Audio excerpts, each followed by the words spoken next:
તો કોંગ્રેસે જાતિ ગણનાની માંગ કરી છે અને આ જ માંગ પર હવે ભાજપ પ્રવક્તાએ પ્રતિક્રિયા આપી છે। ભાજપ પ્રવક્તા doctor Yagnesh Dave social media પર કોંગ્રેસને જવાબ આપ્યો છે। યજ્ઞેશ દવે કહ્યું કે રાહુલ ગાંધીએ પોતાની જ્ઞાતિ સંસદમાં રજૂ કરવી જોઈએ, પોતાના પરિવારની જ્ઞાતિ સંસદમાં રજૂ કરવી જોઈએ। દેશમાં કોંગ્રેસે હિન્દુ મુસ્લિમ વચ્ચે ભાગલા પડાવ્યા તેવું યજ્ઞેશ દવે કહ્યું। રાહુલ ગાંધી દેશમાં વયમનસ્ય ઊભું કરવા માંગે છે તેવું પણ યજ્ઞેશ દવે ટ્વીટના માધ્યમથી કહ્યું છે।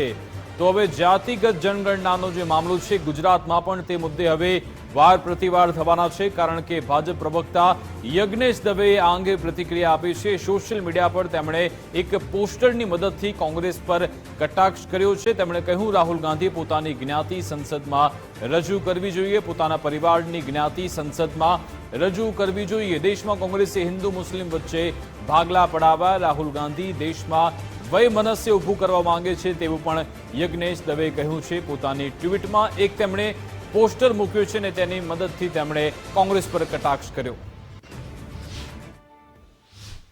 રાહુલ ગાંધી જ્યારે સંસદની અંદર એવી માંગણી કરતા હોય કોંગ્રેસ દ્વારા કે જાતિગત વસ્તી ગણતરી દેશની અંદર થવી જોઈએ, તો મારું પોતાનું અંગત એવું માનવું છે કે રાહુલ ગાંધીએ પોતાની જ્ઞાતિ,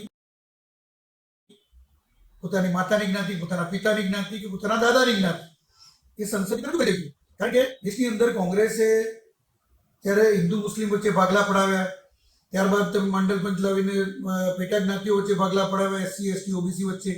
તો હવે રાહુલ ગાંધી એની નીચે પેટા જ્ઞાતિઓ જેને જાતિગત વસ્તી ગણતરી કરીને દેશમાં વૈમનસ્ય ઊભું કરવા જ્યારે માંગતા હોય તો રાહુલ ગાંધીએ પોતાની જ્ઞાતિ પહેલા રજૂ કરી દેવી જોઈએ અને પોતાની જ્ઞાતિ રજૂ કર્યા પછી જ આવી માંગણી કરવી જોઈએ એવું મારું માનવું છે।